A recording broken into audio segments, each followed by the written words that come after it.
Table Talk with Brenda Perryman is brought to you by Livingston Family Dentistry. Livingston Family Dentistry knows that good dental care ensures overall wellness, and healthy teeth and gums can perfect your smile. With over 30 years of experience, Dr. Ronald and Dr. Blake Livingston take the time to explain every treatment. Their modern office and friendly staff are committed to making you feel comfortable, informed, and satisfied. Located at 13724 Woodward in Highland Park, call now 313-883-3050. If your teeth are not becoming to you, then you should be coming to us.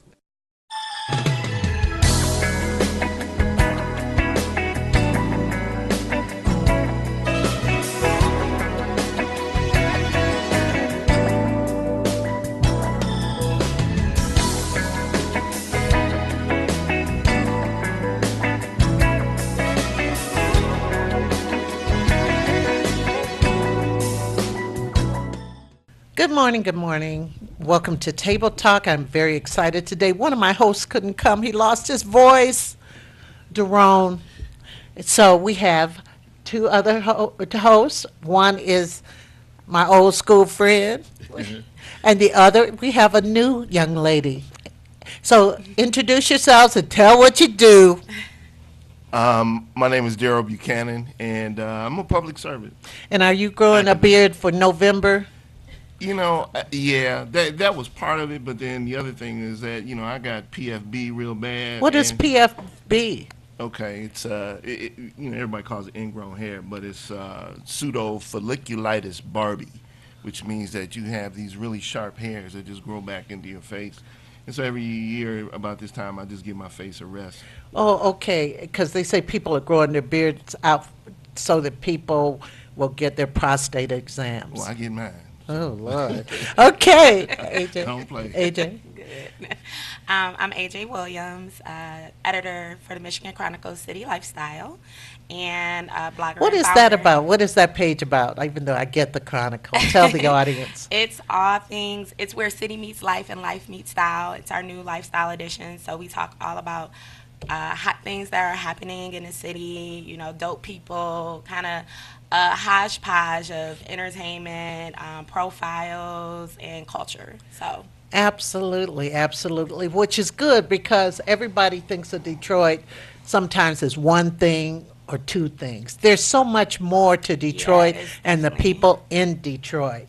I'd like to give my deepest condolences. It seems like every month I'm giving condolences to the people at the church in Texas who were murdered. That was so crazy. And I had heard that the young man who did the killing, he wanted to be like Brandon Roof, who had gone 2 years ago into the church in Charleston and killed the people cold-bloodedly. What do you think about this? Well, you know, one of the things about him is he had a history of violent behavior and was actually, you know, dismissed from the military, you know, for domestic violence. And so you know, for you to get to that level, to be dismissed from the military for things that you're doing in your home, I mean, that indicates a whole level of insanity that, you know, went unguarded, unchecked. So, you know, there's a lot of missteps that took place here because the military didn't coordinate with the FBI to send the information that, you know, this guy is dangerous and he shouldn't have a weapon, and he gets a weapon. Yes, he fell through the cracks. He fell through the cracks. I think the same thing in regards to it's so interconnected with gun laws and the accessibility And of mental guns illness. and mental illness and those type of screenings that need to be held. I think what you said earlier as well when we were talking before the show started, the sanctity of, you know, churches and places where you feel safe. It's kind of like you just don't know anymore. You don't know. And I remember, like I said, I'm not going to repeat that whole thing, but there was a time when you knew you walk into school, you have, you know, the thoughts of, I'm safe all day here. And then that started eroding.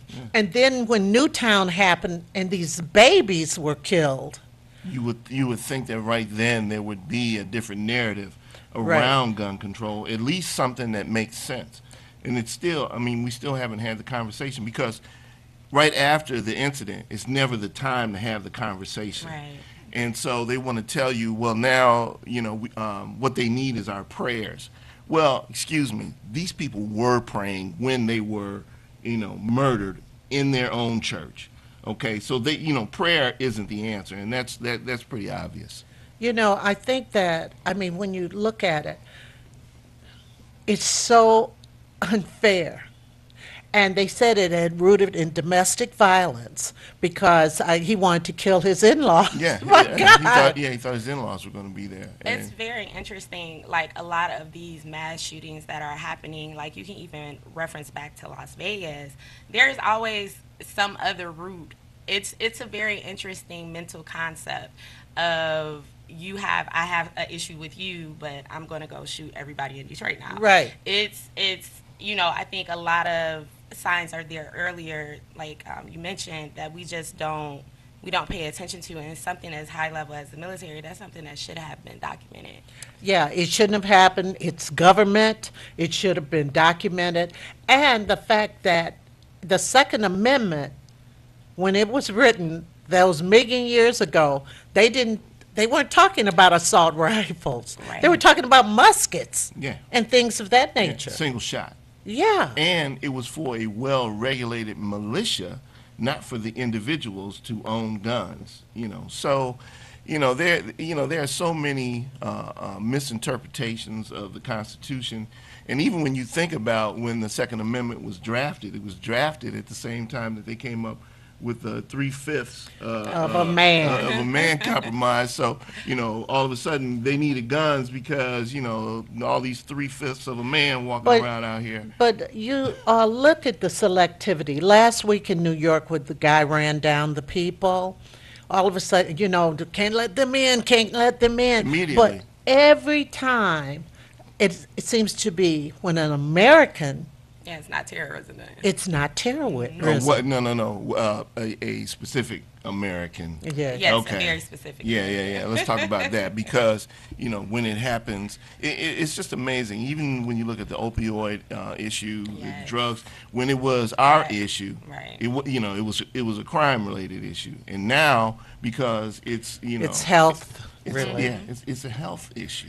That is really, That's really amazing. scary. But there's one thing I want to make sure that everybody also is aware of, and you need to call your state representatives because our Senate here in Michigan passed a law, or they passed a bill last week or this week that is going to allow certain people to carry guns in churches, in schools, in bars.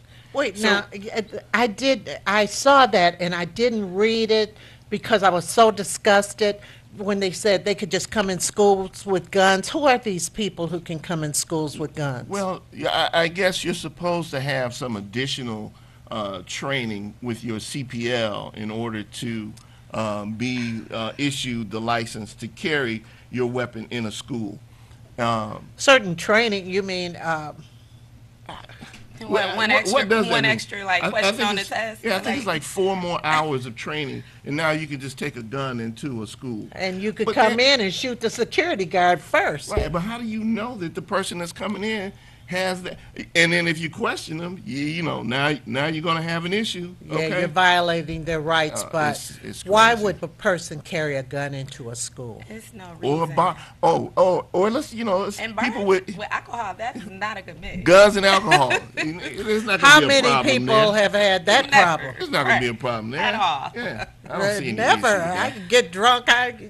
Please. Right. And No. everybody gets much braver and everything else, once they Yeah. get a little bit of that, Right. So, Definitely. They get their Definitely. nerve, they Right, get right, the right. bubbly and all of that good stuff. Well, we had, hopefully, I don't know if they'll ever talk about it. I mean, will they ever come to any conclusions in the government? Not as long as the NRA owns them, okay? Right. And right now, this is a major issue that we're seeing in all of government, is that we have big money interests that are impacting legislation that works in their favor and not in favor of the people. Sometimes, doesn't it make you feel a little powerless? Sometimes. I mean, just think about it. You have these people who are supposed to be representing you, and they will not talk about something that is for your safety. No, I think it's it's a very big issue, from guns to a lot of different political issues that are across the board right now. I mean, even with Trump being in office from the election, it's a perspective of you do feel powerless. I reference it to the Matrix. It's like you're just a battery, and you're a person that they can count to get their agenda, moving forward. It's a limited or an illusion of freedom. And that's just it. I agree. It's our democracy, our freedoms are becoming illusory, because once you allow money to be speech, now that was the thing that really bothered me. When you say that corporations are people and that money is speech, now you've taken away every citizen's individual right as a citizen, because corporations have more money. So what you're saying is that, an entity that we created legally now has more power than the people, Absolutely. and more money means what? More power. More more problems. So you got more to say just because you have more money. More money, No. more problems. That's what I say. Speaking of voting, they had an election all over, but Detroit was the spotlight here in Michigan, and Mayor Duggan won again. He beat Coleman Young the second. Did you think that Coleman Young had a chance? No. Why not? AJ, you live in the city. Why not? I do.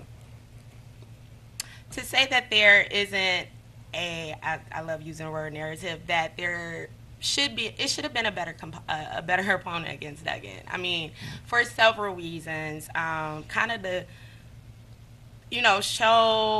pony show around Coleman. I think any person that actually may have had some grain of salt behind him, once the debate happened and some of the antics, I think you have to be able to, typically, we are in the age of Trump, so typically you have to be able to take your candidate serious. And I just think from his history and kind of just some of his political statements and his representation in the debate, I think it damaged him seriously. But honestly, he didn't have a real big of a chance going in. The lead in the primary was so large. It's kind of like, okay, we just got to have an opponent, so it's going to be him. It's it's unfortunate. Do you think, why were so many young people not for him? I think from a younger person's perspective, people, a lot of times, a lot of young people aren't very versed in politics. And even being very versed in politics, I know a lot of my peers are, you just can't take them serious. Like, even whether you're for Duggan or you're against Duggan, politics, be that as it may, there's still some type of plan. There's still some type of leadership. There's still some type of history. With the DMC, his business acumen. Coleman Young just doesn't have that. It's literally comparing apple to oranges. And even though a friend of mine put on Facebook, and I thought it was very, very interesting how she positioned it. She said, here I am again, feeling like 2016, where I got to make a choice between the lesser of two evils, and I'm here regardless. I'm going to vote regardless. So. And you make an interesting point, because I think just the nature of politics now is that a lot of good people just don't want to run. I mean, it's so distasteful, just what you have to do. It's almost like you got to leave your common sense at the door, because you got to be a good Democrat or you got to be a good Republican. So if you don't follow lockstep, along party lines, even though it doesn't make sense to you, then all of a sudden now you're a persona non grata. You're a person without a party. So anybody that's actually witnessed any of that or been involved in any of that, and then you see how it's really machine politics, and that it really doesn't have much to do with what we were talking about, our individual rights. So again, we look at the money that's involved. Money talks. But even from the party perspective, you're seeing that even that makes, our democracy more and more illusory every day. Well, I think that the bar has lowered. Very much so. I think the bar has lowered to the point it just boggles my mind. You look at the president who bragged about grabbing you-know-whats. And he's still in office. And yes. I think that's a very relevant perspective, and even kind of back to Detroit, not even party lines unless you want to call it a, New Detroit versus Detroit party line. When it comes to Duggan and kind of even in Coleman Young, you can reference back to Donald Trump. With all of his big antics and things like that, people are becoming numbed down. And what's more scary is what you said, the generations that are coming behind us that are going to be able to vote. This is normal for them. So I think that's a big play, at least for some people that I know when they voted for Duggan, because there's the conversation that if Trump becomes impeached, then Pence will be in office. But it's you at least have someone that has some type of sense of diplomacy, even if behind the scenes it may not be the best interest of the people. I mean, and with Coleman Young, I think just for younger people who buy into a lot of social media, bravado, and more sense presence, him really trying to implicate himself on duplicating his father, which I think that was a very bad move, from dress to everything. If you're going to run, you have to run on your own platform. Dress. And run, the dress. That was strange. Who wants your mayor to be strange? I mean, that was. I'm just saying. I'm not saying he's a strange person. I'm just saying I think that plays into it. What is it? We have a phone call. Good morning. Good morning. Hello. Hello. Hello. Yes.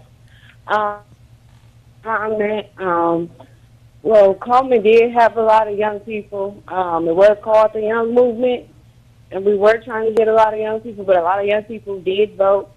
And Coleman, he still for the young people. He fought for the young people, and he's still fighting for the young people. Let me tell you this. What you don't know is that it was a blackout in the media. Right after Coleman stated his plan on Channel 2, Channel 4, and Channel 7. Right after that, right after he stated that plan, they blacked him out. After he stated his plan? There was some money playing a part in this election. Well, I saw him on Channel. Old people. I saw an extensive interview with him. E.L. Eldridge did on Channel 2. It was like a 5-minute long. It was the day before Election Day or day before that or something. I did see a very long interview with him. Okay. They had to do that. They had to do that. I'm talking about through the whole summer. I'm talking about through the whole process. He announced his candidacy in February. Well, he announced his candidacy in February. Mike Duggan did not state a plan. He did not. So when Coleman stated his plan, you want to see some literature from Mike Duggan that kind of looks kind of familiar. And there you have it. So what did one plan? The media played a huge part in trying to make Coleman look he was nothing. That's what I'm saying. I'm a young person. I'm involved in the community, and in my district, we have a new council person. And you want to run because I advocate. I talked up. I spoke out. That's and great. I also advocated for Coleman. Coleman was supposed to be our mayor. I made sure that I got him around to wherever he needed to be, and he needed to talk to whoever he needed to talk to. That was to get good. the vote. You know what and was? I was both being that disappeared. You and know, I know you heard about a voter recount. Did you hear that? not for Coleman. It's a lot. It was for Garland. I know that, but it doesn't matter. Where did the AV ballot come from? Right. Well, one thing. Coleman had an absentee ballot sent out. He had all kind of absentee mailers and everything.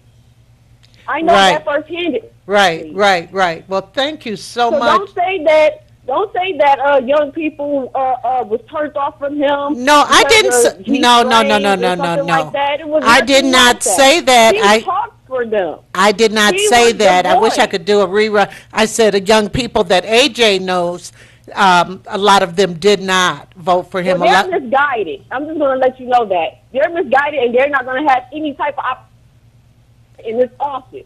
I'm letting you know that, and I will remain advocating. And I told you, Ms. Perriman, to have Coleman Young on your show, and it never happened. well, he has a show here. He has a show here I every know Sunday. he does. He has a show here every Sunday, and I watch his show.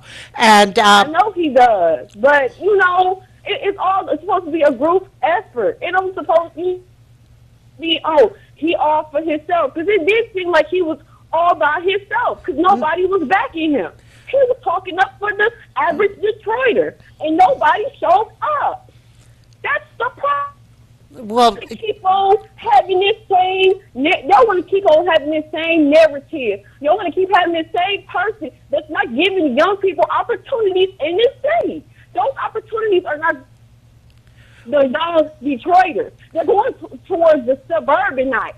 well, I was talking Those jobs to. are Let me taken just by say. the suburbanites. They already have a name on it. Let me All those say. jobs are coming in. Thank from you. Google. Thank you so much. I think we got the I'm just message. letting you know. Thank you. Thank you so much.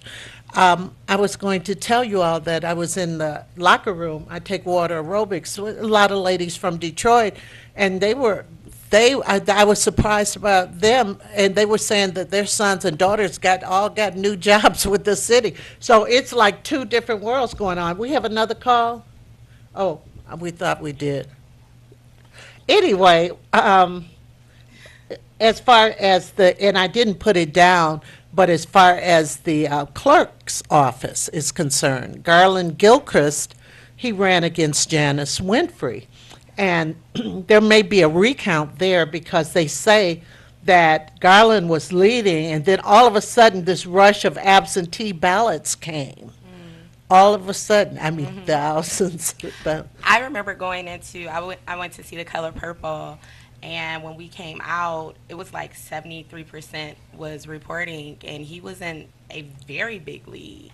So I went to sleep, and when I woke up, I kind of was like, I thought that he was going to win it, and I was like, oh, Janice pulled it through. That's very interesting. And she put not a cartoon, a meme on. It was kind of immature. Don't go for me or something like that. This meme, I don't know if it was a picture of Janet Jackson or somebody. We have Yvonne on the line. Good morning. Good morning. Good morning. How you doing? I'm good. I want to make a comment concerning Coleman Young. He's a smart young man.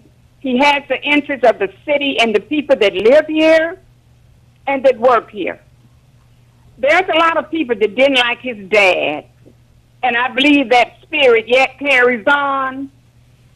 And the young lady that's sitting there, Duggan has done so much dirt. It takes people that worked at DMC to tell you how he came down there and privatized just about every entry-level job. Where it used to be a time you could come right out of high school and get hired with the city. That's not no more. You don't even know where to go to apply for city jobs now. Duggan has done a lot of underhand things. He has been exposed. And how can people go out of here and vote for somebody you know that's doing underhand things to keep certain levels of people and blacks off of certain jobs, like with this demolition business? And Coleman Young Jr., I always felt like he would get into politics. I didn't feel like he would get into the mayor position, but he have had. But I always did feel like he would get into it. I believe his daddy talked to him and taught him things. And as far as for Duggan has his reputation as concerning how he had ran things that he was over with the school and how the money came up missing. So it's not that we didn't know about Duggan. We knew. And as I say, Coleman, he's a smart young man. He represents the people that vote for him. He don't get in there and then you can't find him. You can find him, you can reach him, and he represents his base. So why they had a problem with Coleman Young, I do not know. But this is one thing I want to say before I hang up, Ms. Pearson. Nowhere in the world would white people have, if that had been a young white man running against a black man, don't you know the white folks would have voted for him? Thanks for taking my call. Thank you, Yvonne. We have a call. Okay, we're going to take this next call real quick, and then we're going to go to our next subjects. Good morning. How you doing, Ms. Perryman? I'm just fine. Thank you. I'm glad Garland Gilchrist is challenging it because in the primary, the clerk almost didn't make it. You know, she had very, very, very low numbers in the primary. Now all of a sudden she had 51%, and Garland Gilchrist is at 49%. Now here's the thing: if he's at 49% and she's at 51%, but she was super low in the primary, Garland Gilchrist won. He won. Ain't no way that he only got 49%, and his promo game was much harder than the clerk. The clerk didn't even promote that much. A sign here, a sign there, a commercial here. She didn't do no kind of campaigning. Ain't no way 51% of the city voted for her out of that 74,000 that vote. That means people only voted for the clerk. And by her counting her own votes every election, it's going to always be There's something about that. The clerk counting their own votes. I agree. That's like, well, thank you. Good, very good point. And Garland was on here Monday morning, and he was saying that's the one thing. This was the day before the election, is people counting their own vote.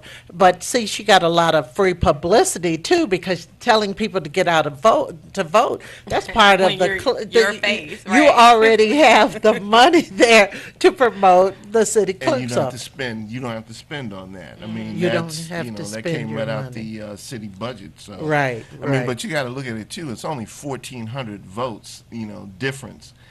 That's a very minute number Yes, to be looking yes, at, and yes. I do believe that there's going to be, you know, that's going to be heavily scrutinized. Well, one And thing it should be. One thing about Garland is the fact that, I mean, he came like out of nowhere for some people. He came out of nowhere and he was able to garner a lot of votes. And I hope he doesn't give up on running for something if this recount doesn't work out. I hope he doesn't, because he's a very smart guy.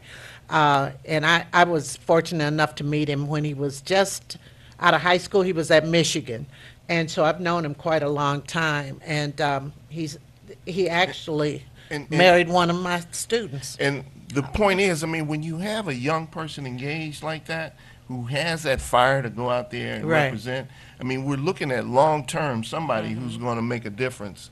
And please don't be discouraged by any of this, Garland. Because, Absolutely. you know, I really see that you have a future because, I mean, in my meetings with him, I've just looked at him. I said, this is an outstanding young man. Right, And, right. I see great things coming from Well, him. we'll see. We'll see what happens. You and, know, and then and- the message that we're sending to our young people, you know, when these kind of things happen. See, so To now, be engaged. yeah, they'll say, well, see, you know, why do I want to get involved in that? Look at what happened, No, you know. you And got to so- be Engaged engaged. in You the got to process. be engaged. You just really have to. And I think he has a great future. I think as far as, you know, the people called us about Coleman Young, the second, very nice young man. And but why didn't, you know, the people come out I to? guess that's the thing. I mean, and let me clarify my position.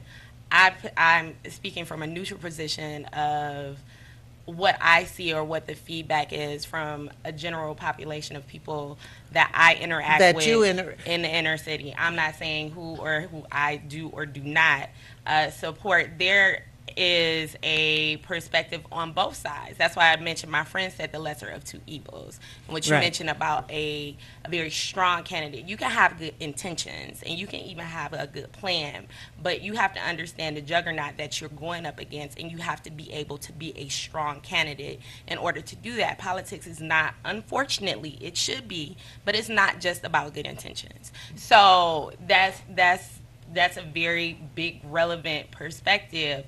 And when it comes to him, although there is a new Detroit, which I'm very much aware of and function in, and see the difference of the kind of like Duggan stated in the let's put behind this new Detroit versus old Detroit, that's a narrative that's not going to go away anytime soon, and it shouldn't. It should not go away. I'm not saying I'm not supporting that. I am very active in a consolidation of our outer neighborhoods and what's happening in downtown and making that one. But what you also have to understand is Detroit is still predominantly a black city. And out of the section of people that voted, it's a huge gap. It's a huge gap between who voted for Coleman and who voted for Duggan. So I'm going to leave that there. Okay, I mean, leave it on the table. I'm sure to be discussed till times Till get time better. come on. And do we have a quick call? I'll take that quick call. This is John. I'll take that quick call before we move to our next topic, which is a very important one. Good morning. Good morning. Ooh, she done lost her man. Hang on. Okay, we're not going to take that call. Okay, now Steve Bannon was in town. All of us know what the monster of doom looks like. He was not in our town, but he was in Macomb County a couple of nights ago, and he gave a speech at Adiamos.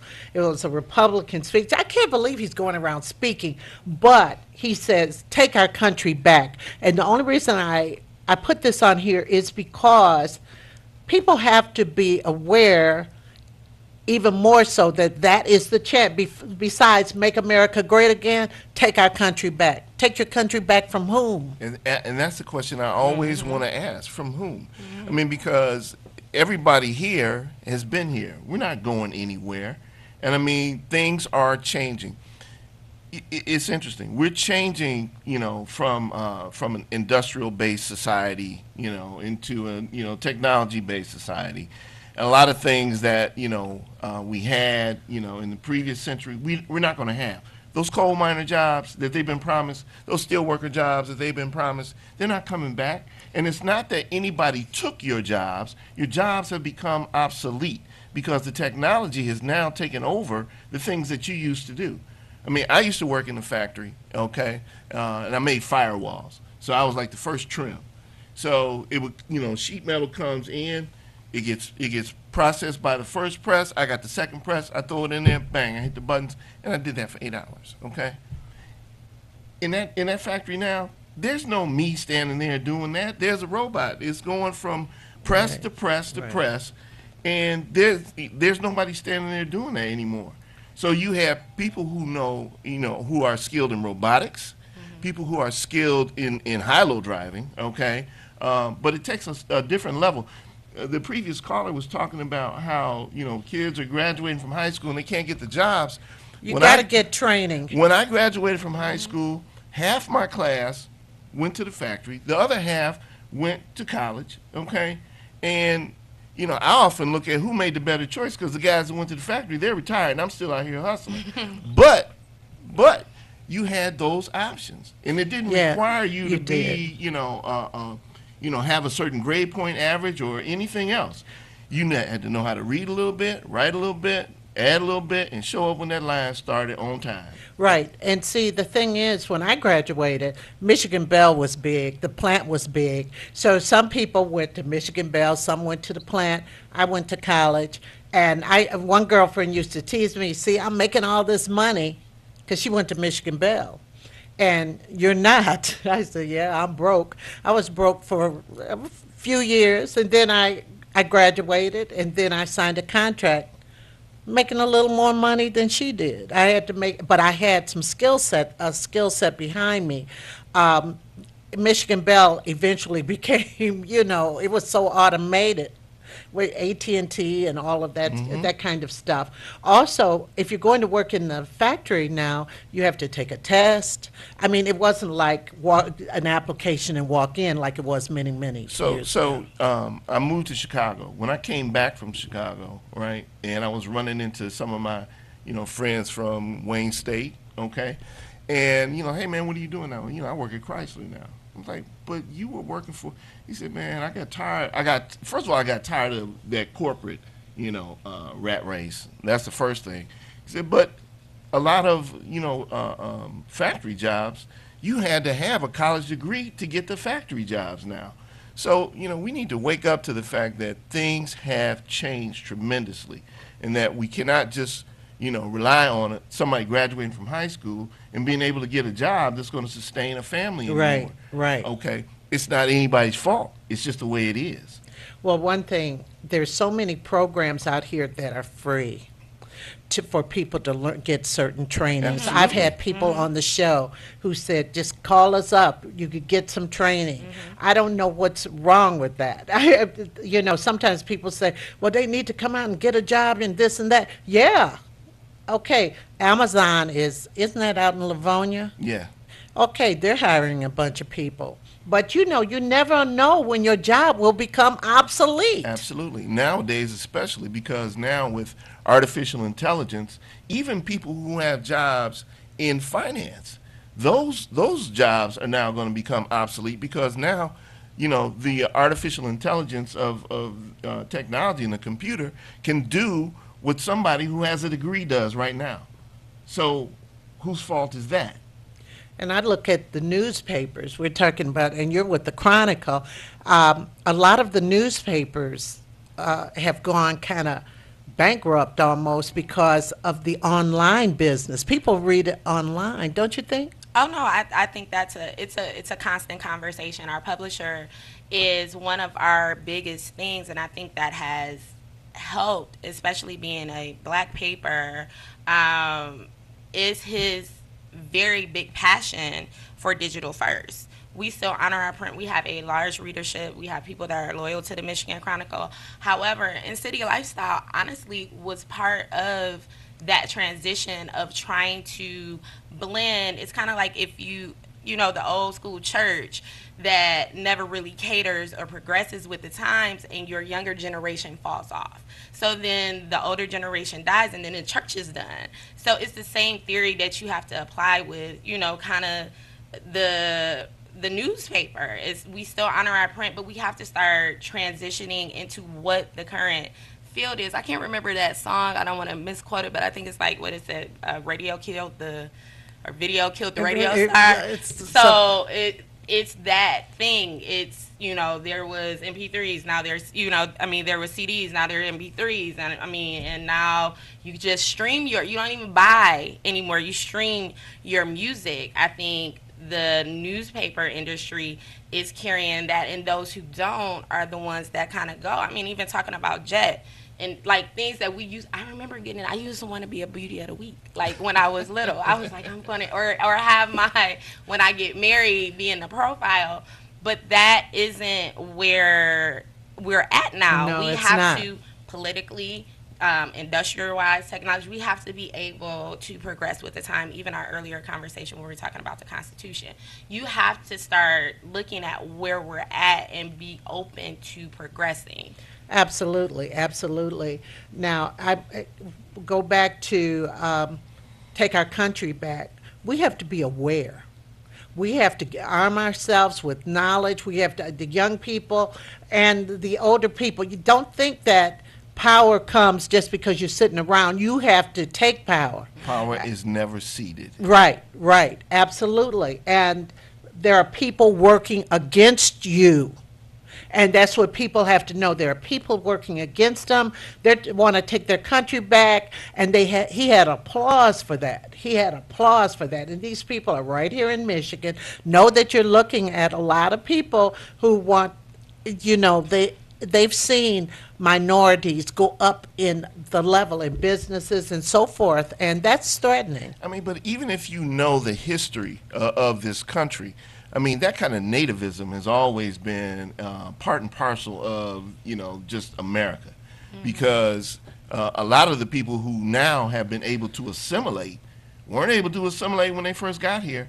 So you look at, a lot of the working class communities, on the east side, the Italians, the Irish, and, a lot of those are the people that make up Macomb County now because they kept moving. Absolutely. But at one point, they weren't accepted. The Irish were They not were not accepted. accepted either. They were not accepted. Okay, so they were not accepted. there were groups that were formed. One of my favorite movies is Gangs of New York, and if Oh, you yeah. ever get a Love that chance, movie. I've seen it. if you ever get a chance to see that movie, it really I said shows we you, saw it. Yeah, Yes. yeah, you really need to see that movie because it gives you a real perspective on what the fight is, has, and will always be in America. So we have to arm ourselves. We just do. And see, there are people who will not give you the credit you deserve or what you need. See, they're trying to turn the page back, and they're trying to do it overtly. Before it was covert, under the cover. They're trying to do it overtly now. Because, They want it out there. They don't want to be politically correct anymore. No. They never wanted to. Right. So now it's like they did. my rights are infringed upon because I can't call you the N word out loud no more. Right, Or right. That's kind of the mindset. We had this one Democrat.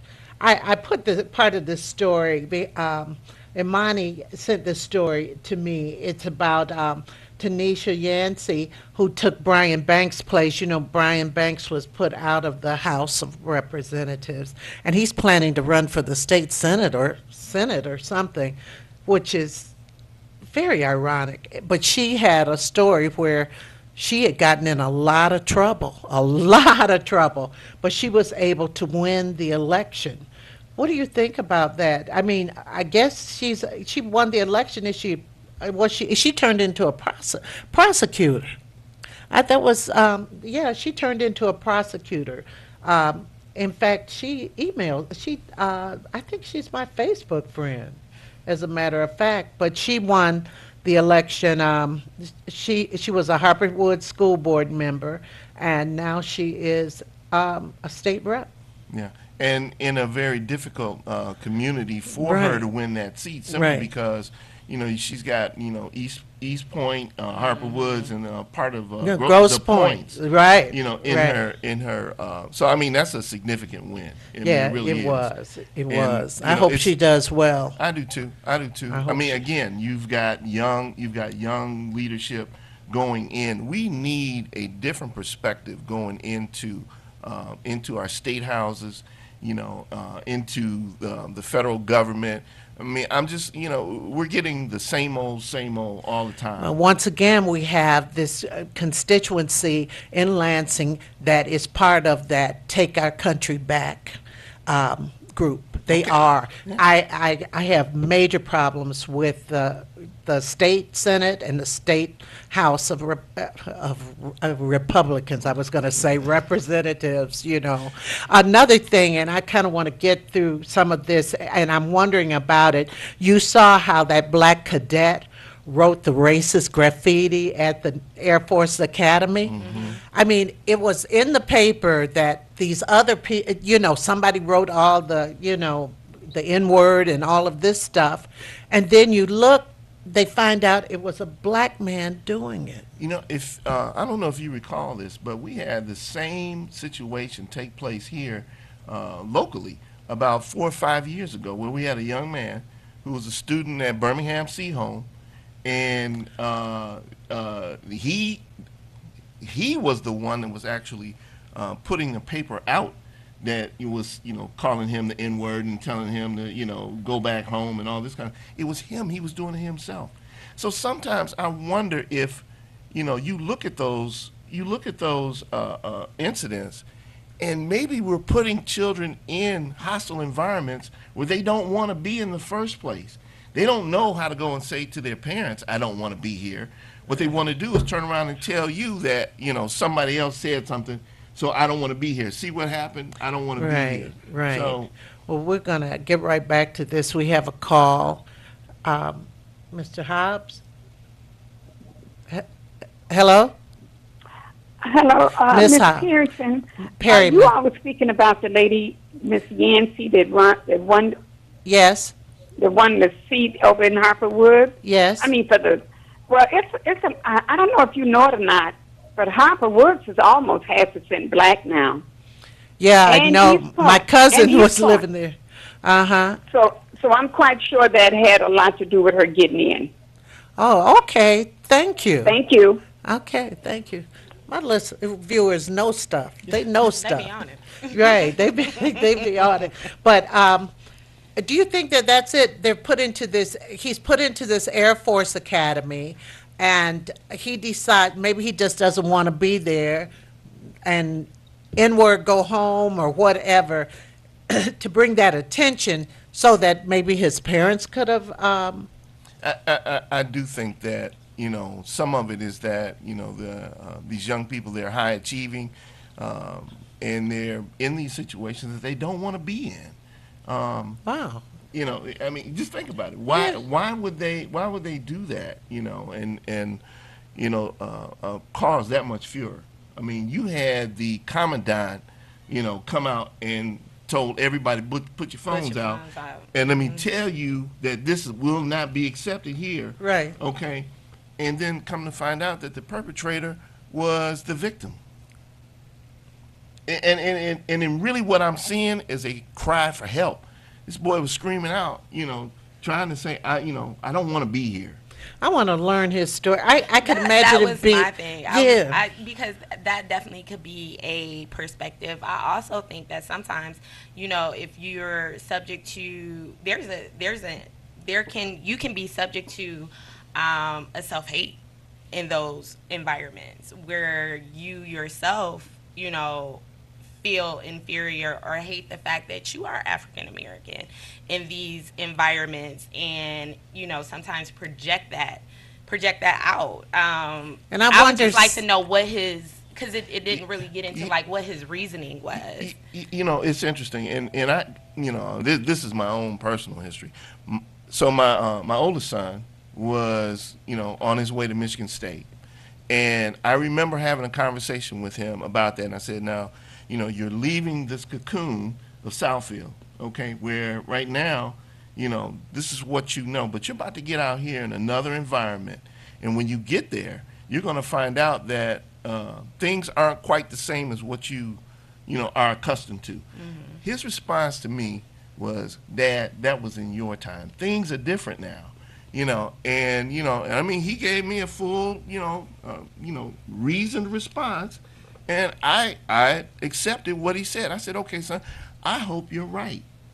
It wasn't even a whole, I want to say like 5 or 6 weeks later, he actually called me. He didn't text me. He called me. Now, when your kids call you, it's serious, right? He called me and said, Dad, you were right. I know exactly what you were talking about. And I just didn't want him to be blindsided by it, Right. Okay?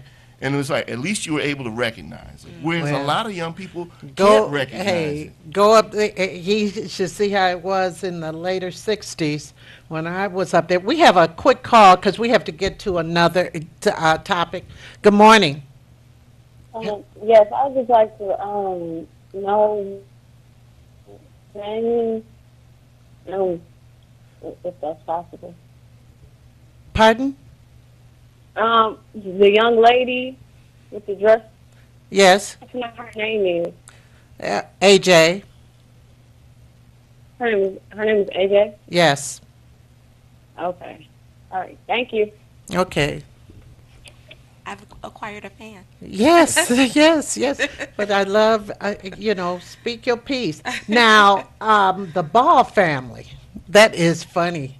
I mean, not funny. LeAngelo Ball, who is the son of LeVar, LeVar.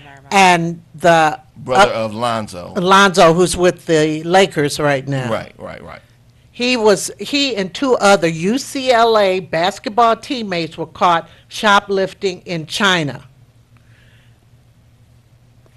Thoughts? Okay, you and I. And you know he didn't need the money. You and I. I mean, we talked about it. I'm a basketball coach. Yes. And when I look at this whole scenario, I mean, there's so many things at play.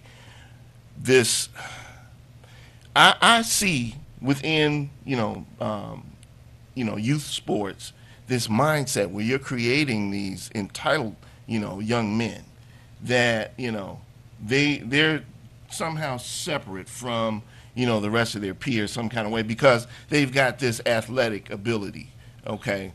And anybody that's ever dealt with me, they all know, my players know, that means nothing, okay? No, it doesn't. Because you can go out and blow out a knee, blow out an ankle, and then you still have to apply the principles that I'm instilling in you as a player, that same drive, motivation, and desire to pursue other things in your life. That's the first thing. So we're creating this mindset of entitlement, just based on that. But then I also look at the fact that, I don't know who did what because, LiAngelo could have just as easily been caught up with being with, a friend who was shoplifting something. Right. And he's caught up in that. Because like you said, he doesn't need that, right? Right. I mean, they got their big His family's rich. They got their big baller brand and, whatever, brothers, second pick in the draft. So it wasn't about the money necessarily. But what that points to me is how NCAA players are treated, okay? They can't have internships. They can't have summer jobs. Everything about them is, you're getting a free education. Well, we know, and I think, were you here when we discussed this before? And I told you that my son was helping to start a program at his university about, what happens after the athlete, the cheers are gone and so forth. But I just think that, now here he is, he could be held for months. But the United States, they're going to come in and try and do some things. Thoughts on that, AJ? Well, I was reading, I thought it was interesting in the end. They were saying that they typically, and I'm not very familiar with the Chinese government or how they work, but it was saying that they typically don't give bail. Right. So I was interested in wondering if that's not the typical perspective. I wanted to know you guys' opinion in regards to, was there some favors? Do you feel like some favoritism was given? Because I think it was like $20,000. It will be given, I'm sure, because these college programs. Okay, the college coach said they're not going to play, but he means a lot to the upcoming year, right? And they will. I think they'll get them out of that. I really do. I hope they get them out of this. I hope this is one of those, life lessons, I don't ever do this again. But, to the point you were making, and it's one of the things that I talk to all of my players about is the day the ball goes flat. And the ball goes flat for all of us at some point, okay? And life goes on after that. I've been fortunate. I've had guys that make it to the NBA, okay? But guess what? The ball went flat for them too. Thank God that they were able to get their degrees, come back. So it's not really the horror stories that you hear about a lot of players. I mean, but I remember one of my players was at Minnesota, and he wasn't doing really well. I just happened to be up there to visit my cousin and I got to see him play. And when I saw the coach said, "I need you to go in there and holler at him, okay?" And so I go into the locker room, and he said, "Hey, coach," and we're talking, and I started lighting into him like right away, and he's trying to figure out, "Coach, you see, I just won the game. We did." I said, "That means nothing to me when you're not doing all the other things that you need to do." Fast forward, this young man is doing outstanding things here in the community. He got it together. He got his degree along with having a long career in the league, and so was it Willie? Yeah, I knew it was Willie Burton. That's my guy. I knew it. I had him on. Love him, Diane, Leon, the whole family. And but sometimes, and I want to say this real quick, too many times parents who have young men or women who are very good at particular sports end up being their children's fans as opposed to Thank their you. parents. You gotta be the And parent. that is, I always tell my son, I am your mama, not your fan necessarily, you know. And he learned, that child, to hear your voice, because I'll never forget, he was dribbling the basketball. It was 11,000 people in the arena, and somebody was coming to rip the basketball. I said, Ryan, watch out. He changed hands. He could hear his mother's voice from everywhere, because everybody I'd else's. have knocked him in the head and did all kind of things. Everybody, this was great. AJ, Thank we you. got to have you back again. You got a fan. I do. I know, but I like it. problem. No, we got to speak our pieces. No problem. No problem whatsoever. Everybody, join us again next week for Brenda Pearman Show and Table Talk. I'll see you maybe Monday morning too.